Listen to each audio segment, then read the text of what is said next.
Can you believe a Christian joining the Rashtra Swayamsevak Sangh? Yes, it is happening in Kerala.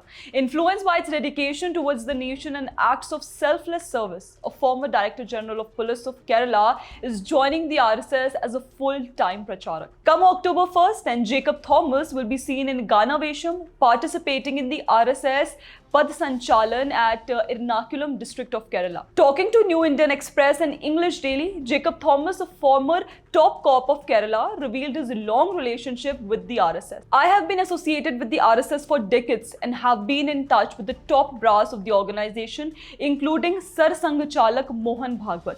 It was the discipline and selfless service of the cadre to the nation that attracted me to the RSS. The former DGP says he has made up his mind to become a full-time pracharak of the RSS, and it would be for the heads of the organization to decide how it utilizes services.